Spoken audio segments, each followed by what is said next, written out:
নমস্কার বন্ধুরা, রিঙ্কুর চ্যানেলে আমার সকল প্রিয় দর্শক বন্ধুদের ওয়েলকাম।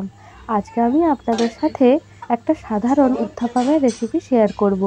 সাথে থাকবে নারকেল আর বাদামের চাটনি। এই পদটি বানানোর জন্য এখানে নিয়েছি সুজি, টক দই, চালের গুঁড়ো, একটা নারকেল, ইনো। ফোড়নের জন্য নিয়েছি কারি পাতা, শুকনো লঙ্কা এবং কালো সর্ষে। আপনি যদি আমার চ্যানেলের নতুন দর্শক বন্ধু হয়ে থাকেন তাহলে প্লিজ আমার চ্যানেলটিকে সাবস্ক্রাইব করে পাশে থাকার অনুরোধ রইল। একটা বোলের মধ্যে প্রথমে দিয়ে দিলাম চাল গুঁড়ি, তারপর দিয়ে দিলাম সুজি, তার উপরে দিয়ে দিলাম টক দই, দিয়ে দিচ্ছি স্বাদ মতো লবণ। এবারে সব কিছুকে আস্তে আস্তে জল দিয়ে ফেটিয়ে নেব। প্রথমেই অনেকটা জল দিয়ে দেব না, অল্প অল্প করে জল দেব। এখানে ব্যাটারটা খুব সাবধানে বানাতে হবে।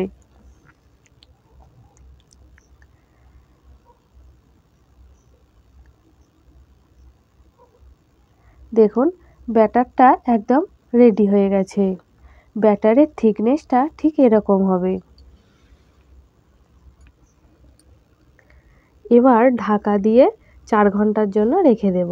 4 ঘন্টা পর ফিরে আসছি। দেখুন, সুজিটা এবং চালের গুঁড়িটা ফুলে বাটি ভর্তি হয়ে গেছে। এবার এর মধ্যে দিয়ে দেব ইনো। ইনোটা দিলে উত্থাপামটা ভীষণই স্পঞ্জি হবে। ব্যাটারটা একদম রেডি হয়ে গেছে। এইবার একটা থালার মধ্যে কিছুটা সর্ষের তেল বুলিয়ে নিয়েছি। এবার ওই থালার মধ্যে অল্প অল্প করে ব্যাটারটাকে ঢেলে দিচ্ছি। ব্যাটারটা ঢেলে দিয়েছি। এবার হাঁড়িতে বসিয়েছি গরম জল। এই জলের ভাপে ওপরে থালাটা বসিয়ে দিলাম। এবার থালাটাকে ঢেকে দিলাম এবং 15 মিনিট পর ফিরে আসছি। দেখুন, 15 মিনিট পর ফিরে এসেছি। ঢাকনাটা খুলে নিচ্ছি। আপনাদের একটা টুথপিকের সাহায্যে দেখাচ্ছি। দেখুন, টুথপিকের গায়ে একটুও চালের গুঁড়ি লেগে নেই। খুব সুন্দরভাবে সেদ্ধ হয়ে গেছে। এবার ঠান্ডা হওয়া পর্যন্ত অপেক্ষা করছি। ঠান্ডা হয়ে গেলে একটা ছুরির সাহায্যে এটাকে তুলে নেব এবং সুজির মতো বেশ সুন্দরভাবে পিস পিস করে কেটে নেব। এটা খেতে ভীষণই সুস্বাদু হয়।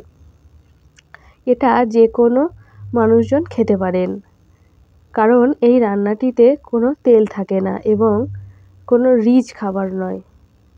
দেখুন কত সুন্দর উঠে এসেছে। এবার এটাকে সুজির পিসের মতো কেটে নিচ্ছি। তৈরি হয়ে গেছে উত্থাপাম। আমার আজকের এই রেসিপিটি আপনাদের কেমন লাগলো অবশ্যই কমেন্টের মাধ্যমে আমাকে জানাবেন। ভালো লাগলে একটা লাইক দেবেন এবং আপনাদের প্রিয় বন্ধুবান্ধবদের সাথে শেয়ার করার অনুরোধ রইল। আজকে এই পর্যন্তই। আবার আপনাদের সাথে দেখা হবে অন্য একটি পর্বে, অন্য একটি নতুন রেসিপির সাথে। ততক্ষণ আপনারা সকলে সুস্থ থাকবেন, সাবধানে থাকবেন এবং আমার পাশে থাকবেন।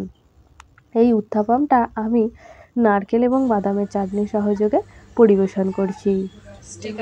এই নারকেল এবং বাদামের রেসিপিটা চ্যানেলে আসছে, আমার চ্যানেলে চোখ রাখুন।